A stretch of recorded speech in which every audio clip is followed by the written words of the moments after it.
네, 안녕하세요. 자, 지금 보실 내용은 이제 조은제에 대해서 이제 살펴보도록 하겠습니다.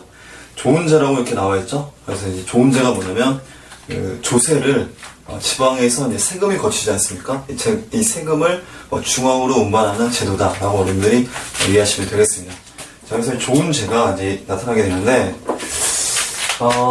자, 이런 식으로 들어가게 돼요. 보통 이제 조창이라는 게 있거든요. 지방에서 이제 세금을 거두게 되면 이 조창이라는 곳에다가 세곡을 이제 저장을 해요. 보관을 하게 됩니다. 보관을 하게 되면 이 조창에서 이제 선박을 이용해서 중앙으로 이제 이동을 하게 돼요. 그래서 이제 중앙에 이제 경창으로 이제 운반을 하게 되는 이런 모습을 볼 수 있습니다. 한강변이 되겠습니다. 한강으로 들어오게 된다라는 것. 그래서 조창에는 전국적으로 이제 보통 조선시대 같은 경우는 한 9개 정도의 조창이 있었다라고 이야기해요. 그래서 이제 한강에 이제 북한강이 있고 이렇게 남한강이 이렇게 들어가지 않습니까? 그래서 이제 이 지역에 이제 영산창이 있었다라고 얘기해요. 영산창이 있고, 그 다음에 이제 법성창. 그리고 이제 그 위에 덕성창. 그다음에 그 위에 이제 공진창. 그리고 이제 황해도 지역으로 가서 이제 금곡포창. 그리고 그 위에 이제 조포창. 자, 이렇게 이제 들어가게 되고, 그리고 이제 이 한강 있지 않습니까? 한강변을 중심으로 해서 이제 북한강 지역에 이제 소양강창. 그리고 남한강 일대에 이제 흥원창. 그리고 이제 그 아래에 이제 가흥창. 자, 이렇게 해서 전국적으로, 영산창, 법성창, 덕성창.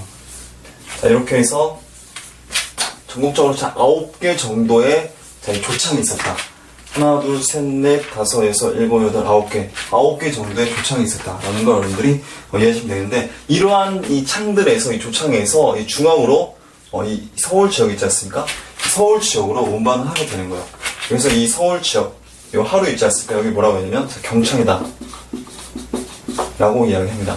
경창으로 운반이 되는 거예요. 세곡이 경창으로 운반이 되어서, 이 경창을 또 뭐라고 얘기하냐면, 경창은 여러 가지가 있는데, 이제 군자창이 있어요. 군자창이 있고, 네, 광흥창이 있고, 이제 풍저창이 있습니다. 이 광흥창 같은 경우는 지하철역으로 또 굉장히 또 유명하죠? 마포 지역에 이제 광흥창이라는 지하철역이 있지 않습니까? 그래서 어쨌든 이런 식으로 해서 경창으로 운반이 되면서 중앙으로 세금이 올라왔었다라는 걸 이해하시면 되겠습니다. 자, 그래서 우리 교재에 보시게 되면, 조은의 운영하고 이렇게 나와있죠? 세곡의 안정적인 수송을 위해서 풍랑이 없는 일정 기간을 정하고 이제 선박마다 600에서 1000석 한도에서 이 선적을 하게 되고 싣고 이동을 하게 된다라는 걸 이해하시면 되겠습니다. 조창은 이제 지방에 있게 되겠죠. 지방에서 이제 경창으로 서울 한강 지역으로 들어오게 된다라는 걸 이해하시면 되겠습니다. 그럼 그 아래 보시게 되면 뭐가 있냐면 이 조군이라고 있지 않습니까? 조군. 조군이 뭐 하는 사람들이냐면, 이 신양역천이라고 얘기해요. 신양역천이다. 그러니까 신부는 양인이에요. 이 조군은. 신부는 양인인데 하는 일은 이 천하다라고 얘기해요. 그러니까 이 조은제도 있지 않습니까? 조은제. 우리가 지금 배우고 있는 이 조은제도. 조은제 있지 않습니까? 이 조은제 하에서 이제 선박에서 이제 이 조군들이 이제 좋은 업무를 이제 수행하는 사람들이라고 보시면 되겠습니다. 그래서 이 조군들이 있는데, 이 조군들은 어떻게 들어가게 되냐면, 우리 보시게 되면 이 사공이 있고, 이 격군이 있죠? 격군이 있고, 이 조졸이 있다. 라는 걸 여러분들이 보시면 되겠는데, 이 조졸을 이제 수부라고도 얘기해요. 수부. 격군은 이제, 선원. 사공은 이제 선장이 되겠습니다. 자, 이런 식으로 해서 이루어지게 되는데, 어쨌든 이 신부는 양인인데, 하는 일은 천하다. 그래서 이제 이 조군 업무를 굉장히 좀 많이 사람들이 기피를 하게 됩니다. 그래서 처음에는 이 관선으로 이 좋은 제도가 이 관선으로 이제 운영이 되었었어요. 관에서 이 선박을 직접 운영을 했었거든요. 관에서 선박을 운영해서 운영이 되었었는데, 이 조군, 사람들이 이 조군을 많이 기피를 하다 보니까, 그리고 또 이제 뭐 대동법이라든지 이런 그 조세제도가 이제 시행이 되고, 그리고 이제 뭐 임진왜란을 겪고 나서 여러 가지 이제 그 사회적인 어떤 변화가 이제 나타나게 되면서, 이제 그 민간에서, 민간에서 이제 선박을 운영하게 되는 거야. 이 민선 형태로 나타나게 되다가, 이제 또 나중에는 이제 그 조선시대 후기에 들어오게 되면서, 이제 그 화폐 경제가 이제 발달하게 되면서 세금을 쌀로 내지 않아도 되는, 화폐로 내도 되는, 이렇게 되면서 세국을 운반할 필요가 없어지게 되는, 그래서 이제 그 나중에는 최종적으로 이제 폐지가 되는 이 세국, 이 좋은 제도가 이제 폐지가 되는 이런 모습을 볼 수가 있었다라는 걸 여러분들이 이해하시면 되겠습니다. 그래서 우리 교재에 보시게 되면, 자, 조군은 이제 사공이라고 얘기하죠. 맨 꼭대기에 사공이 있고, 그 다음에 이제 격군이 있고, 그 다음에 조졸이 들어가게 되는데, 뭐 사공은 선장, 선원, 뭐 수부다, 뭐 이렇게 이야기합니다. 그 신분은 양인이나 사람들이 굉장히 기피하는 천역이에요. 그래서 신양역천이라고 얘기하죠. 그래서 이제 조군의 확보가 굉장히 어렵기 때문에 나중에는 이제 그 민간에서 주로 이제 업무를 담당하는 제 모습을 볼 수 있습니다. 그래서 그 아래 이제 조은제의 변화를 보게 되면 이제 관선이 있죠. 관선이 있고, 그 다음에 민선이 있고, 나중에는 소멸되는데, 자, 15세기 말에 사회경제적 변화가 이제 나타나게 돼요. 그래서 이제 그 대립제가 나타났다고 제가 앞 시간에 설명해드렸지 않습니까? 대립제가 있고, 그 다음에 뭐 군적 수포제, 뭐 이런 그 제도가 이제 성행하게 되고, 그리고 또 이제 조군이라는 역을 전체적으로 이제 그 기피를 하게 되는 이런 현상이 나타나게 되면서 이 관선에서 민선으로 넘어가게 된다라는 걸 이해하시면 되겠습니다. 그래서 이제 사선 활동이 활발하게 되게 돼요. 사선이란 말은 무슨 얘기냐면 이 사사로이 운영되는 이 선박을 얘기하죠. 그러니까 이렇게 민간에서 운영하는 선박을 얘기하는 겁니다. 사선 활동이 활발해지고, 그리고 상업 활동이라든지 또는 이 어업 활동이 활발해지게 되면서 이제 그 점차적으로 사선에 의존하게 된다라는 걸 이해하시면 되겠습니다. 자, 그리고 임진왜란이 발생하게 되면서 이 관선이 좀 힘을 잃게 되고, 이제 사살이 운영되는 사선이 또 운반이 되고 이동이 되고, 그리고 또 이 대동법이 실시가 되잖아요. 광해군 때에, 그러니까 1608년이죠. 1608년에 이제 이 특산물, 그러니까 이 공납의 폐단을 시정하기 위해서, 이제 공납의 폐단을 시정하기 위해서 쌀로 납부를 하라고 하는 이 제도가 바로 이 대동법이 되었습니다. 나중에 또 경제사 시간에 설명해 드릴 거예요. 이 쌀로 납부를 하게 하는 이 대동법이 실시가 되면서 이 공인들 있지 않습니까? 이 상업 활동하는 이 공인들이 굉장히 발달을 하게 돼요. 성장하게 됩니다. 그들을 중심으로 해서 이제 사상이 발달하게 되고, 그리고 또 이제 이런 그 민선의 형태로 운영이 되는 이런 모습들을 주로 이제 볼 수가 있습니다. 자, 그리고 이제 뭐 지토선이라는 그 선박이 있어요. 조창이 소속되지 않은 각 읍의 배를 이제 지토선이라고 얘기하죠. 그리고 이제 경강사선이 있습니다. 한강 일대에서 상인들이 운영하는 그 배를 이제 경강사선이라고 얘기하죠. 그리고 이제 주교선이라는 선박이 있는데, 자, 국왕이 한강을 건널 때, 도강할 때 이용하는 선박이 바로 이 주교선이 되겠습니다. 그리고 이제 훈국선이 있죠. 그 훈련 도감의 배를 이제 훈국선이라고 얘기하는데, 임진왜란이 1592년에 일어나지 않습니까? 임진왜란이 일어나게 되면서 이 중앙군으로서 만들어지게 되는 이 부대가 이 훈련 도감이에요. 나중에 또 설명해 드릴게요. 어쨌든 이 훈련 도감의 배로서 이 훈국선이 있었다라는 걸 여러분들이 이해하시면 되겠습니다. 그리고 최종적으로는 우리 동그라미 리을에 보시게 되면, 자, 조세의 급납화. 그러니까 조세를 세금으로, 조세를 이제 화폐로 납부한다는 얘기죠. 조세의 급납화로 세국 운송이 불필요하게 되면서 이런 좋은 제가 점진적으로 소멸되는 이런 모습을 볼 수가 있습니다. 자, 여기까지 이제 뭐 내용을 이제 그 좋은 제에 대해서 내용을 간단하게 살펴봤습니다. 자, 그 다음 보실 내용은 이제 교육제도에 대해서 이제 보도록 하겠습니다. 교육제도.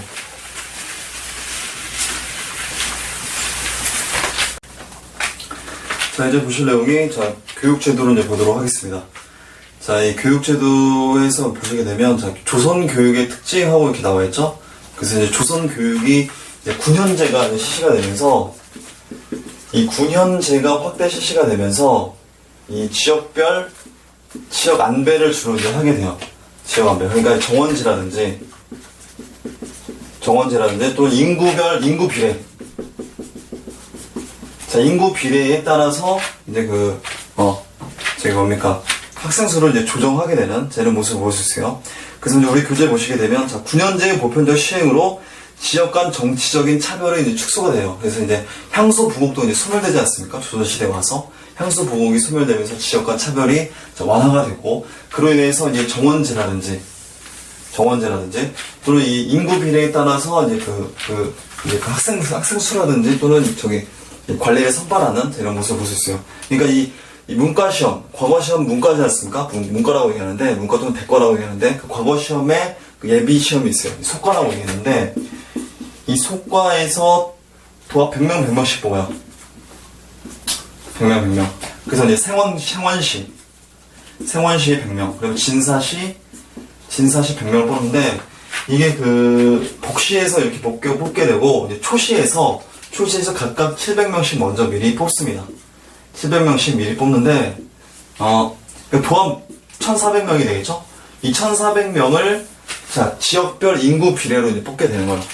지역별 인구 비례. 그러니까 예를 들어 뭐 충청도가 인구가 많다. 그럼 충청도 인구 많이 뽑고, 전라도 인구가 좀 적다. 그럼 적게 뽑고, 이런 식으로 해서 인구 비례로 해서 지역 간의 그 차별을 두지 않는, 어느 특정 지역만 많이 뽑지 않는, 자, 이런 모습을 볼 수 있어요. 학생 수도 물론 마찬가지로 이런 식으로, 그 지방의 학교를 향교라고 하지 않습니까? 그 향교도 마찬가지로 이런 식으로 인구 비례로, 정원제로 운영을 했었다라는 걸 이해하시면 되겠습니다. 자, 그래서 보시게 되면, 자, 9년제 보편적 시행으로 지역 간 정치적 차별 축소된다. 정원제 인구 비례 수에 따라 학생 수가 조정이 되고, 지배층인 양반 사족을 얘기하죠. 양반 사족이 이제 전국적으로 분포가 되었다. 라는 게 이 조선 교육의 전체적인 특징이다. 라고 이제 보시면 되겠습니다. 또 하나 조선 교육의 특징이 뭐냐면 양반 자제를 주로 대상으로 해서 이제 공부를 시키게 되는 거죠. 그러니까 관리를 양성하고 이제 선발해야 되기 때문에 양반 자제를 대상으로 주로 하게 된다. 그들이 이제 나중에는 과거 시험을 봐서 이제 관리가 되는 이런 모습을 볼 수 있는 거죠. 준비 과정이다. 자, 과거 시험 준비를 위해서 이들은 사서 그다음에 오경을 주로 이제 학습을 하게 돼요. 자, 유교 병전을 학습을 하게 되는 겁니다. 사서에는 이제 논어, 맹자, 중용, 대학을 이제 사서라고 얘기하죠. 오경은 이제 시경, 서경, 역경, 예기, 춘추 이렇게 해서 5개 해서 이제 오경이라고 얘기하는데, 자, 이러한 사서 오경을 이 학생들이 주로 이제 공부를 했었다라는 걸 이해하시면 되겠습니다. 유학에 주로 이제 치중을 하는 그런 모습을 볼 수 있죠. 자, 그리고 이제 과거 제도와 학교 제도를 연결해서 운영되지 못했다. 그러니까 과거 제도가 있는데 그 학교 제도가 이렇게 있잖아요. 학교 제도. 이 관학이 제대로 운영되지 못했었어요. 관학은 물론 서울에는 사보학당이 있었고 지방에는 향교가 있었지 않습니까? 그럼에도 불구하고 이제 조선시대 때 서원이 굉장히 유행을 하게 되거든요. 서원이 팽창하고 유행하게 되면서 관학이 제대로 기능을 하지 못하는, 그래서 이제 과거 제도와 학교 제도가 제대로 연결되지 못하는 이런 한계가 있었다. 그래서 관학보다는 이 사학이 주로 이 관학보다는 이 사학이 주로 이제 교육을 주도하는 이런 모습을 여러분들이 볼 수가 있습니다. 관학보다는 사학이 교육을 주도를 했었다. 그리고 이러한 관학 비용은 이제 물론 국가가 이제 비용을 이제 부담하겠죠. 성균관이라든지 사부학당이라든지 또는 향교, 이런 비용을 이제 국가가 이제 부담하게 된다. 교육기관 종류를 보도록 하겠습니다. 그래서 이 교육기관 종류에서 이 관학에는 뭐가 들어가냐면, 이제 중앙에는 이제 사부학당이 있죠? 사부학당이 있고, 그리고 지방에는 향교가 있습니다. 향교가 있고, 그리고 또 이제 잡학이 있어요. 잡학.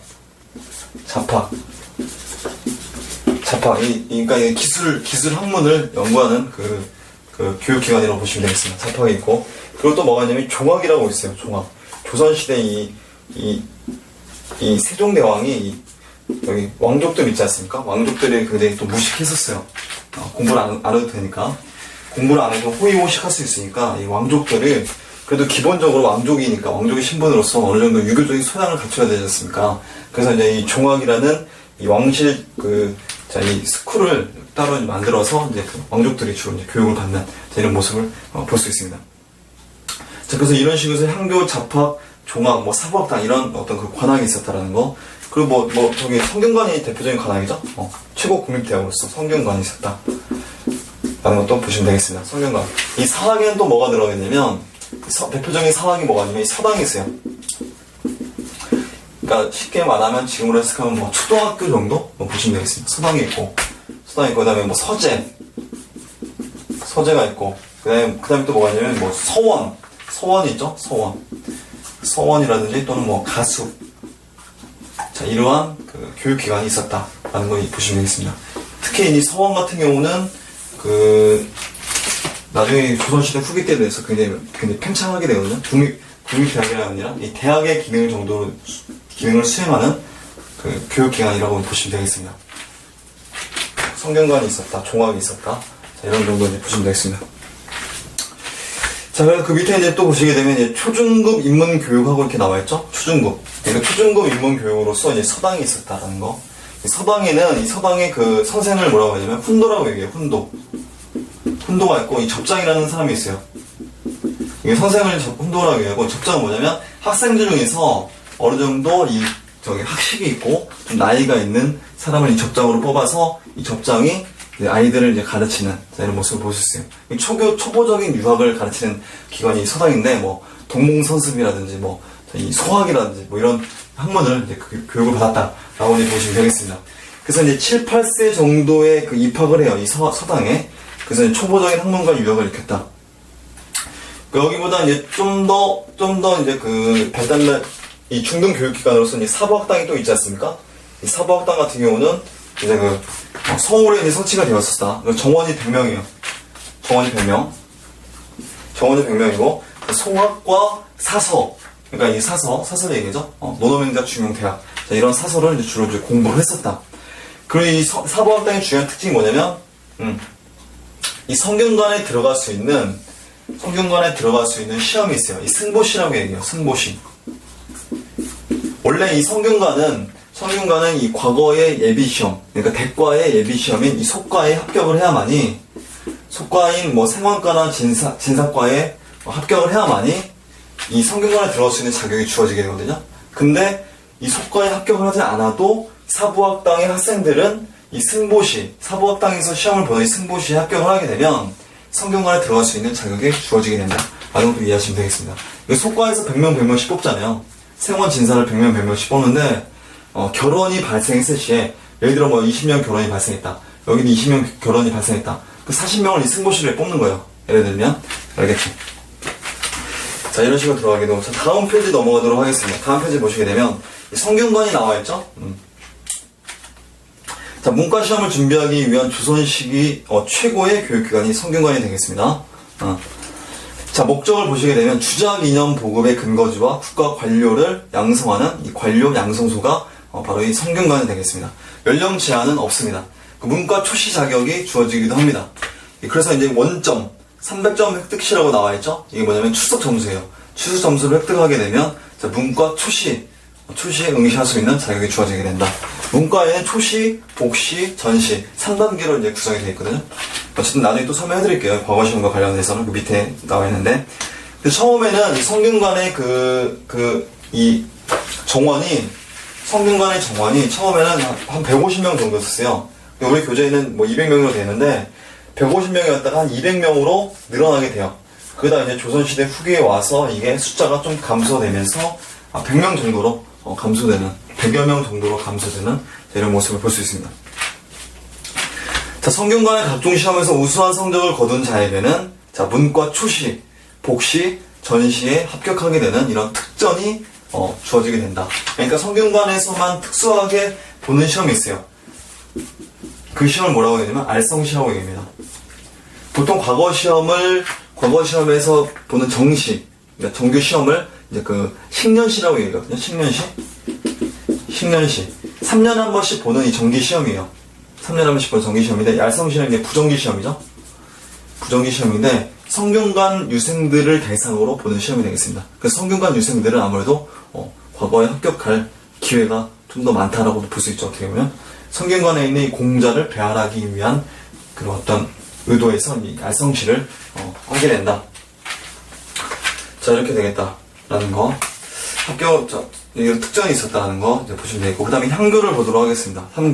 향교가 이제 삼국시대 때 지방의 유교 교육을 가르치기 위한 기관으로서 이제 등장하게 되는데, 그래서 이제 고려를 거쳐서 조선시대에 차례로 전국 9년에 이 향교가 설치가 되게 됩니다. 그래서 마찬가지로 아까 설명해드린 대로 이 공자와 선현을 모신 곳에서 유교 예절과 경전을 익히게 된다 라는 걸 보시면 되겠는데, 자, 오른쪽에 보면 이 성균관의 구조와 향교의 구조가 나와있죠.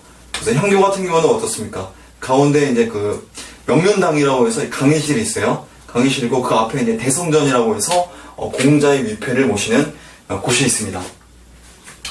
자, 그리고 이제 뭐 이 서재 동제가 이렇게 있죠. 서재 동제는 뭐냐면 이 기숙사를 얘기해요.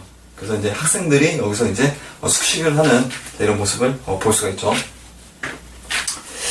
자, 교생의 정원은 15,000명이 되겠습니다. 15,000명이 되겠는데, 그래서 이제 각 9년의 인구 비례로 이 15,000명의 정원이 선발이 된다라고 보시면 되겠는데, 15,000명 이외에 15,000명을 넘어서도 뽑게 돼요.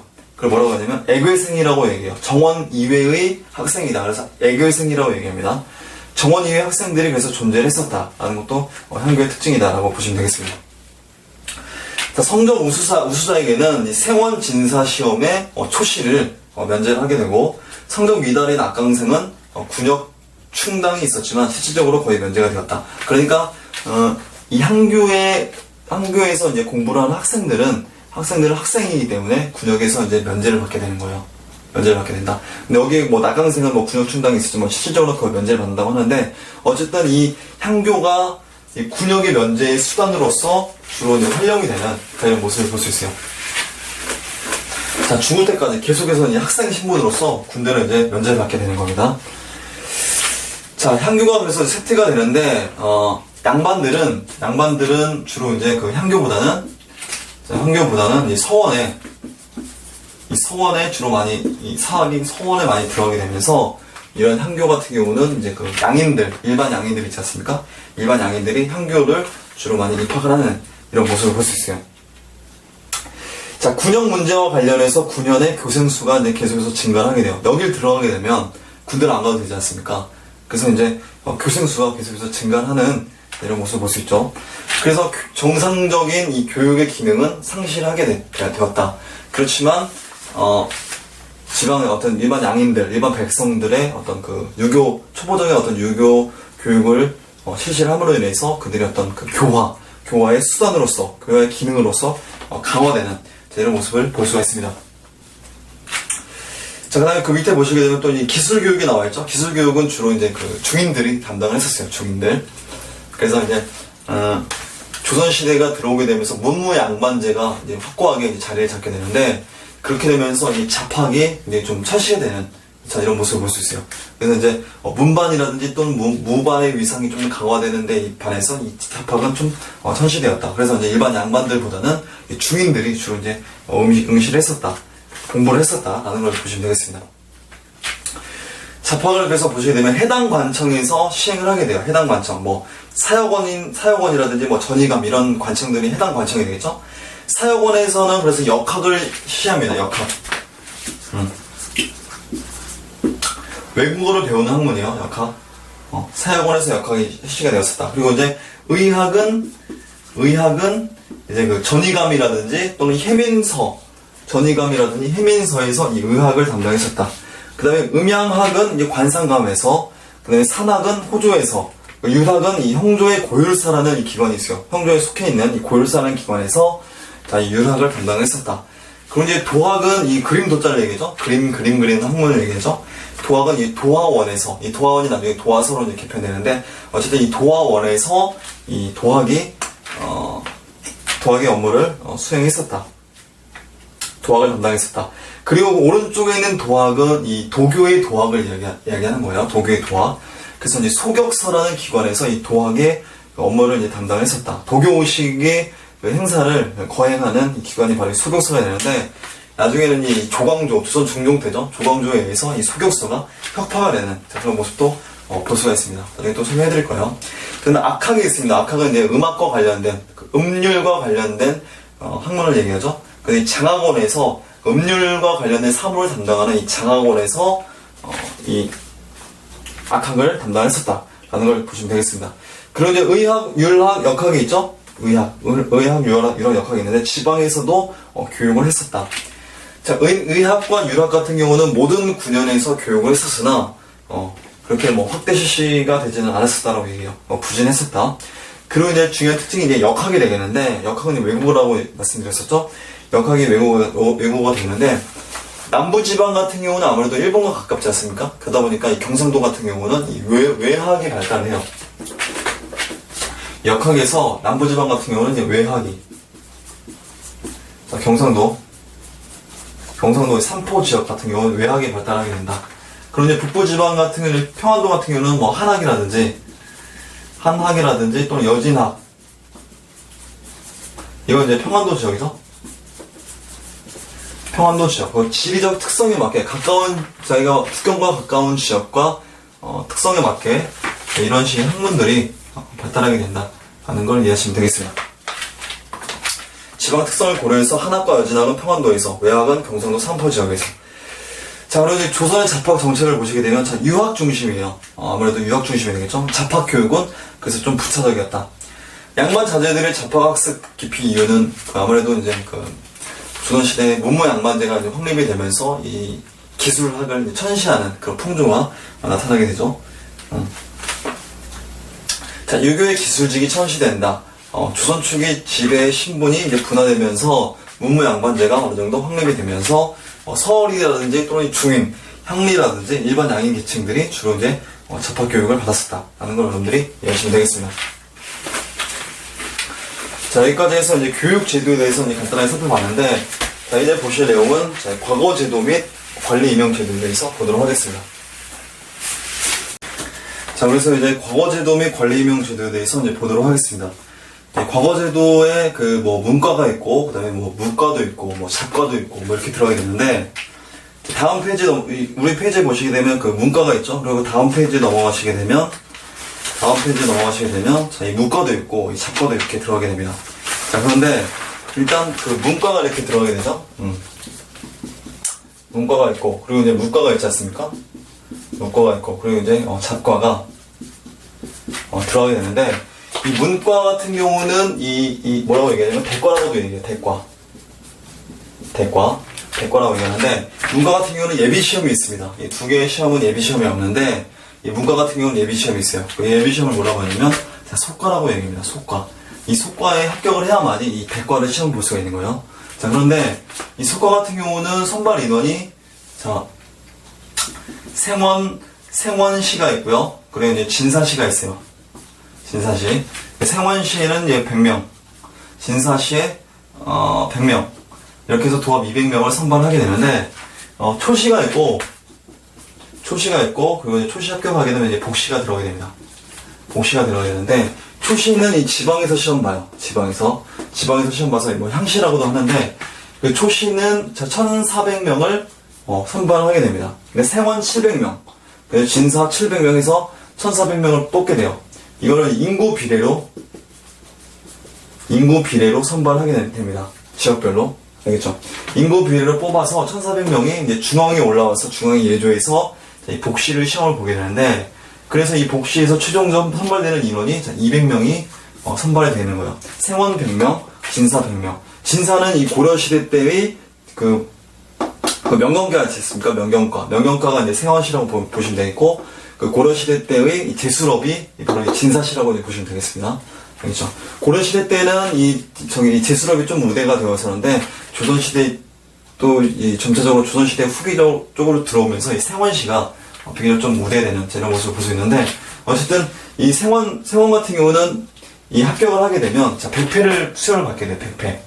백패라는 이 증서를 받게 됩니다.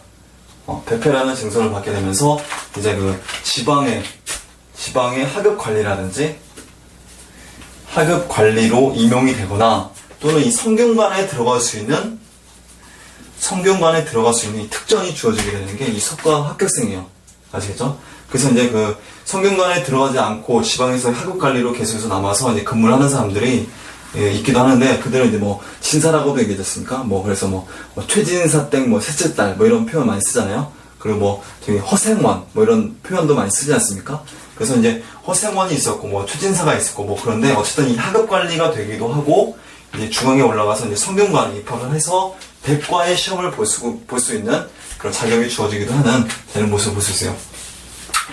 그래서 속과에 합격해서 성균관에 안 들어가고 바로 대과에 시험을 볼 수 있는데, 어쨌든 이 성균관에 들어갈 수 있는 자격이 주어지기도 합니다. 성균관에 들어가면 아무래도 시험 볼 수 있는 기회가 더 많아지거든요. 뭐 이런 게 있습니다. 어쨌든. 그래서 속과에 합격해서 이 대과에 응시를 하게 되는데, 그래서 성균관 응시생들이 주로 이제 대과를 시험 봐요. 대과에 시험 보는데, 대과는 총 몇 명을 선발하게 되냐면 33명을 선발하게 됩니다. 33명을 선발하게 되는데, 이것도 마찬가지로 초시가 있고 초시 다음에 이제 복시가 있고 복시 다음에 이제 왕 앞에서 직접 시험 보는 이 전시로 이제 구성이 되어 있다. 초시에는 인구 비례 마찬가지로 속과와 마찬가지로 인구 비례, 지역별 인구 비례로 해서 240명을 선발하게 됩니다. 그리고 이제 240명이 그 지방에서 시험 보다가, 그런데 중앙에 올라와서 예부에서 또 복시를 시험 봐서 최종적으로 33명이 선발되는 이런 모습을 볼 수 있어요. 33명이 선발되는데, 33명이 선발되면 이 왕 앞에서 직접 시험을 치르는 면접 시험, 이 전시간 시험을 보게 됩니다. 전시. 이때는 33명에 대한 이 순위 결정이에요. 순위 결정. 그래서 이제 갑과가 있고 을과가 있고 병과로 해서 이제 순위를 결정하게 되는 이런 모습을 볼 수 있습니다. 갑과에는 그래서 3명. 을과에는 10명. 병과에는 23명. 을과가 10명에서 7명이죠. 을과에 7명. 병과에 23명. 이런 식으로 해서 33명이 임명이 된다. 라고 이제 보시면 되겠습니다. 그래서 이제 갑과에 합격을 하게 되면, 이제 정칠품. 정칠품에 이제 들어가게 되고, 을과에 합격을 하게 되면 정팔품. 그리고 병과에 합격하게 되면 정구품으로 관리 임용이 되는 이런 모습을 볼 수 있어요. 이 갑과 내에서도 이제 장원에 급제하지 않습니까? 장원에 급제하게 되면 종육품으로. 이 자원 급제자와 이 병과 합격자 사이에는 엄청난 간격이 발생하게 되는 거죠. 그래서 종육품과 이제 종구품이 되지 않습니까? 어쨌든 이런 식으로 해서 이제 대과가 시행이 되었다라는 걸 여러분들이 이해하시면 되겠습니다. 그래서 대과에 합격을 하게 되면 뭘 받게 되냐면, 속과는 100패를 받았잖아요. 대과에 합격하게 되면 이들은 홍패라는 등서를 받게 된다라는 것도 이해하시면 되겠습니다. 그래서 우리 교재에 보시게 되면 문과가 이렇게 들어가게 되죠. 문과의 예비 시험인 이 속과가 있었다. 생진과에는 생원과 100명이 있었다. 그래서 이제 사서라든지 또는 오경이라든지 이런 걸 시험을 봤었고, 그리고 진사과 같은 경우는 이 문장형 테스트이기 때문에 아무래도 이제 시부라든지 또는 표라든지 이 임금에게 올리는 시책인 이 시무책, 책을 이제 시험을 봤었다라는 걸 이해하시면 되겠습니다. 시험 과정을 말씀드린 대로 초시 시험 보고, 그 다음에 복시 시험 봤었다. 초시에는 지역별 인구 비례로 해서 700씩 해서 1400을 뽑고, 복시에 최종적으로 100명 이렇게 뽑았었다라는 걸 이해하시면 되겠습니다. 합격 증서로서 100패가 수여가 되고, 그리고 이 합격자는 성균관에 들어갈 수 있는 입학 자격이 주어지게 된다라는 거. 성균관 상재생으로 이제 진학이 되고, 이제 문과 응시 자격이 부여가 된다라는 거 말씀드렸었죠. 그리고 이제 음직으로서 이제 학급 관리에 들어가기도 해요. 이 생진과에, 그러니까 이 속과에 합격을 하게 되면. 아시겠죠? 그래서 어쨌든 이러한 속과 같은 경우는 이 학교 제도와 교육 제도가 일원화되지 않고 운영이 되므로 인해서 양반 자격증으로 주로 이용이 되었다. 양반들의 이해관계가 직결되면서 이 문과, 특히 이 속과가 운영이 되었다는 걸 이해하시면 되겠습니다. 속과에 합격하면 아무래도 좀 양반으로서의 어떤 지위가 좀 어느 정도 유지가 된다라고 보시면 되겠습니다. 그래서 이제 이런 게 있고, 그 다음 페이지 넘어가서 이제 식년시가 있죠? 식년시는 이제 3년마다 한 번씩 보는 시험이에요. 문과에는 뭐가 있냐면 식년시가 있다. 3년마다 한 번씩 보는 이 정기시험이 식년시가 되어 있고, 그 다음에 증검시가 있어요. 보통 이제 국왕이 이제 즉위를 한다거나 하는 어떤 큰 행사 시에 증검시라는 이 수시, 그러니까 이제 부정기 시험이라고 보시면 돼요. 이게 정기 시험이고 부정기 시험이고, 그리고 이제 성균관 유생들을 대상으로 보는 이 알성시, 이런 시험들이 있었다라는 거 이해하시면 되겠습니다. 또 별시라고 해서 또 어떤 국가적인 국경일 같은 행사에 보는 또 시험도 있었다라는 것도 이해하시면 되겠습니다. 자, 증방시 뭐 국가의 형사에 있었다. 그럼 밑에 보시게 되면 문과라고 해서 대과가 들어가게 되죠. 본시험이죠. 고시 중에서 가장 높은 수준이다. 그리고 이제 그 고급 문반의 등용문 역할을 수행한다. 지역 안배주의와 능력주의의 어떤 조화를 이룬다. 지역 안배를 통해서 이제 선발하게 되네요. 지역 안배. 그러니까 각 지역별로 240명을 뽑아서 그들이 이제 중앙에 올라와서 33명이 최종 임명되지 않습니까? 자, 식년시는 정규시입니다. 그래서 초시, 향시, 지방에서 향시가 볼 수 있고, 중앙에서 이제 그 한성시가 있고, 관시는 이제 성균관 유생들을 대상으로 이제 보는 시험이 이제 관시라고 이제 보시면 되겠습니다. 자, 그렇게 해서 보고, 복시가 이제 또 올라오게 돼요. 복시가 이제 그 예부에서 이제 33명 뽑고, 전시, 왕합에서 이제 갑과 을과 병과로 해서 나눠지게 되고, 그 최종적으로 이 홍패라는 합격 증서를 수여를 받게 된다. 라는 게 되겠습니다. 그 별시로서 이제 증광시라든지 뭐 알성시, 뭐 이런 게 있었다라는 거, 국가적인 어떤 경상이 발생했을 시에, 문무관, 성균관 유생들의 사기 고무를 목적으로 해서 이러한 별시를 시행하기도 했었다. 라는 걸 이해하시면 되겠습니다. 자, 이게 바로 이제 문과가 되겠고요. 그 다음에 문과를 보도록 하겠습니다. 문과. 자, 문과는 원래 고려시대 때는 문과는 거의 시행되지 않았었지 않습니까? 그래서 고려 말 때에 문과가 일시적으로 시행되었었다가, 그게 또 중단이 되었었다가, 조선시대에 와서 본격적으로 문과가 이제 시행이 되는 이런 모습을 볼 수 있습니다. 그래서 조선 태조 때 본격적으로 이제 시행이 되는데, 문과도 마찬가지예요. 문과도 마찬가지로 이 문과의 시험과 마찬가지로, 자, 갑과 을과 병과로 나눠지게 돼요. 그래서 초시, 복시, 전시의 3단계 과정으로 나눠지게 됩니다. 이것도 마찬가지로 초시, 복시, 그리고 이제 전시의 3단계 단계로, 3단계 과정으로 나타나게 된다. 자, 이 문과에 합격을 하게 되면 3달이라는 칭호를 받게 돼요. 관리 임용하기 전에 3달이라는 칭호를 받게 된다는 것도 이해하시면 되겠고, 마찬가지로 홍패의 증서가 수여가 되는 이런 모습도 볼 수 있습니다. 자, 변반방어의 필요성과 재정상 이유로 해서 조선 후기 문과 출신자들이 굉장히 많이 배출되는데, 그로 인해서 문과 출신자들이 굉장히 많이 배출되면 어떻습니까? 희소성의 가치가 좀 떨어지잖아요. 그래서 이제 문과의 권위가 좀 비교적 하락하는 이런 모습을 볼 수 있어요. 그래서 이제 그 문과는 총 도합 28명을 뽑게 되는데, 자, 갑과로 합격한 사람이 3명, 을과가 이제 5명, 그리고 이제 병과가 20명 해서 이제 도합 28명을 선발한다. 라고 이제 여러분들이 보시면 되겠습니다. 그래서 이제 갑과로 합격하게 되면 종칠품. 자, 을과로 합격하게 되면 종팔품. 병과로 합격하게 되면 종구품으로 임명이 된다. 라고 이제 보시면 되겠습니다. 문과 같은 경우는 갑과가 이제 정칠품이었잖아요. 근데 문과 같은 경우는 종칠품으로 문과에 비해서 좀 한 단계 낮은 단계다라고 이제 보시면 되겠습니다. 문과가 아무래도 문과보다 좀 더 우세를 했었다라고 이제 보시면 되겠습니다. 자, 문과는 이제 국가 재정을 이제 보완하고 하층민들의 신분 상승을 돕는 계기로 주로 이제 이용이 되었었다라는 게 되겠습니다. 자, 그다음에 잡과를 보도록 하겠습니다. 잡과에는 4과목이 있어요. 그래서 뭐가 들어가게 되면 잡과는 총 46명을 선발하거든요. 46명 선발하게 되는데 역과가 있습니다. 역과가 있고, 자, 을과가 있어요. 역과가 있고, 그다음에 양과가 있어요. 그리고 이제 율과가 있습니다. 이 4과목으로 시험을 보게 되는데, 어디서 시험 보게 되냐면, 자, 해당 관청에서 시험 봐요. 그래서 이 잡과 같은 경우는 이 특징이 뭐냐면, 자, 그 전시가 없다.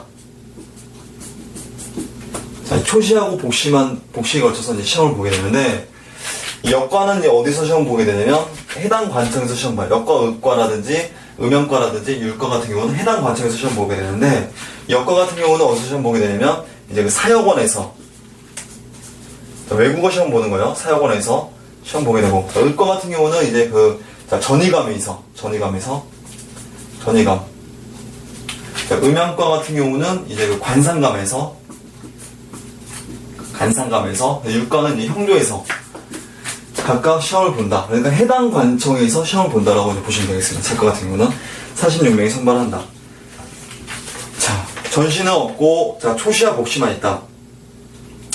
해당 관청의 제조는 이제 그 기술계통의 관직을 이제 제조라고 얘기해요. 제조와 그 예조의 당상. 그러니까 이 정산품이 있어요. 정산품의 정산품이 상하로 나눠지게 되는데, 정산품 상 이상의 이 관직을 이제 관등을 그 당상이라고 얘기하는데, 예조 당상이 그래서 이제 그 시행하게 된다. 예조 참판이라든지, 뭐 참이라든지, 이런 사람이 시행한다는 얘기죠. 그래서 이 잡학교육은 중앙의 해당 관청에서, 이런 해당 관청에서, 잡학교육이 이루어지게 되고, 지방은, 지방 해당 군현에서, 주로 이제 잡학교육이 이루어지게 된다라는 걸 이제 보시면 되겠습니다. 자, 해당 전문 관청에서 최고 3품, 문과를 거치게 되면 이 3품 이하의, 관직까지 이제 승진이 가능하다라는 걸 여러분들이 이해하시면 되겠습니다. 주로 이제 그 잡과에 응시를 하게 되고, 이 세습하면서 주로 이제 기술직에 종사하게 되는 이런 모습을 볼 수 있습니다. 이들이 나중에는 그 중인층으로 형성이 되는 이런 모습을 볼 수가 있어요. 자, 이런 식으로 해서 문과와 무과와 이 잡과에 대해서 이제 살펴봤고, 그 다음 보실 내용이 이제 기타 선발 제도로 이제 보도록 하겠습니다. 기타 선발 제도. 특채를 얘기하는 거예요, 특채를 얘기하는데, 뭐가 있냐면, 천거가 있습니다.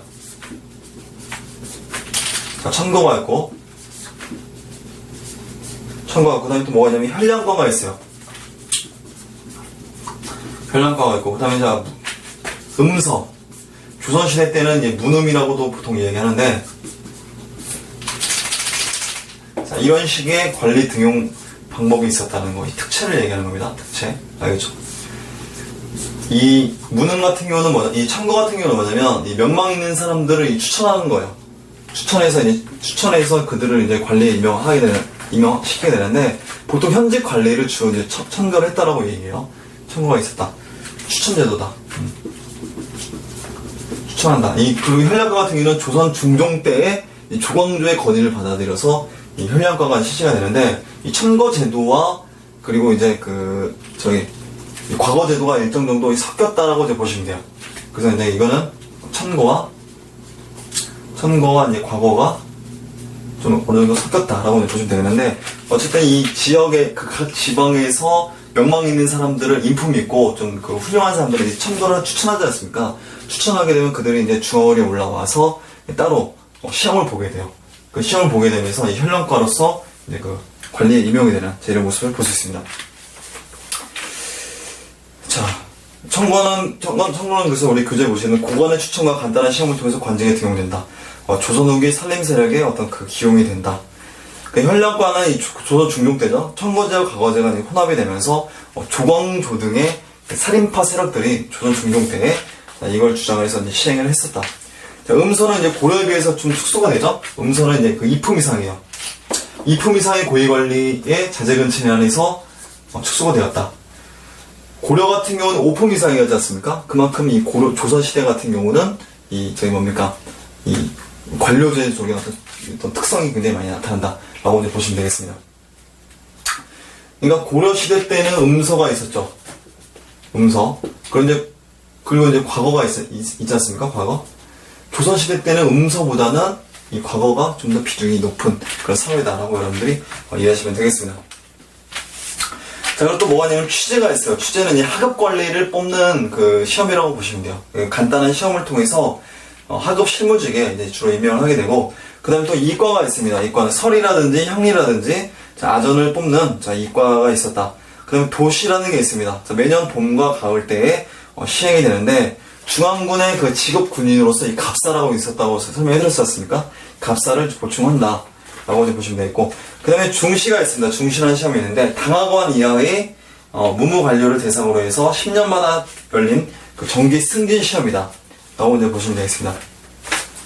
보통 정삼품 상 이상을 당상관이라고 얘기하고, 정삼품 하 이하를 당하관이라고 보통 이야기하는데, 이 당하관 이하의 그 관리들을 대상으로 해서 열린 승진 시험이다라고 보시면 되겠습니다.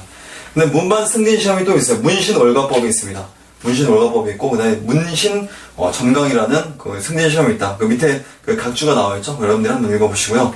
다음 페이지 넘어가도록 하겠습니다. 자, 승과가 있었죠. 승과. 이 고려시대 때는 승과가 있었지 않습니까? 근데 조선시대 때는 엄격한 이 숭유 억불 정책으로 인해서 유교를 숭상하고 불교를 억압하는 정책으로 인해서 승과가 시행되지 않았었는데 문정왕후 때 인종의 엄마가 되겠죠. 인종의 엄마 이 문정왕후 때 잠시 시행을 했었다. 시행하고 폐지를 했었다. 라는 게 되겠습니다. 인종의 엄마가 아니죠. 인종의 엄마가 아니라 명종의 엄마죠. 명종의 엄마. 그 인종의 계모가 되겠죠. 어떻게 보면 계모. 어떤 문정왕후 때 잠시 시행하고 폐지가 되었었다. 자, 그리고 관리 선발 제도의 특징을 보도록 하겠습니다. 보시게 되면 관리 임용 시의 능력과 시험을 굉장히 중시하는데, 자, 그래서 이제 그 무과가 신설되고 서리도 이과 시험을 통해서 선발하게 되고, 취재는 이제 작직 기술관과 학업 관리를 선발한다고 설명해드렸었죠. 음서와 참고 제도 마찬가지로 이제 간단한 시험을 통해서 선발하게 되는 이런 모습을 볼 수 있습니다. 그래서 이제 관리 임용 때의 능력을 좀 비교적 많이 반영을 하는 이런 모습을 볼 수 있습니다. 자, 과거 시험 자격과 급제자 진출에서 이제 차별이 어느 정도 있을 수밖에 없겠죠. 그래서 이제 과거 시험은 법적으로는 양인 이상이면 누구나 응시할 수 있게끔 되어 있지만, 법적으로는 그렇게 되어 있지만, 실질적으로는 경제적 이유라든지 여러 문화적 차이, 그리고 또 환경적 차이, 이런 거로 인해서 양반들만 주로 이제 응시를 하고 합격을 하는 이런 모습을 볼 수 있습니다. 일반 농민들, 양인이죠. 양인이지만 실질적으로 응시가 거의 불가능하다라고 이제 보시면 되겠습니다. 자, 죄인과 탐관오리의 아들, 재간 여자들과 손자, 그 자식들은, 자, 이 과거 응시가 원초적으로 봉쇄가 됩니다. 그리고 이제 서월 같은 경우 있지 않습니까? 서월 같은 경우는 이 문과 시험은 응시가 불가능한데, 잡과라든지 또는 이 문과 있지 않습니까? 문과에는, 자격 제한에서 이제 제외되는 이런 모습도 볼 수가 있어요. 그래서 관리 선발 제도의 특징은 말씀드린 대로 문과가 주로 우대가 되었겠죠. 그리고 이제 부정기 시험인 별시라든지 별시의 횟수라든지 식년시의 횟수보다 그러니까 부정기 시험인 별시의 횟수가 정기 시험인 식년시 횟수보다 더 많았었다라는 걸 여러분들이 이해하시면 되겠습니다. 그래서 이제 이러한 정보에 정보를 좀 더 많이 접하고 있는 문무 양반들이 아무래도 일반 양인들보다는 좀 더 유리하다. 어떤 시험을 보는 횟수에 있어서만큼은 횟수에 있어서 좀 더 유리하다라고도 볼 수 있죠. 어떻게 보면. 자, 여기까지 하고 잠깐 또 쉬었다 하도록 하겠습니다.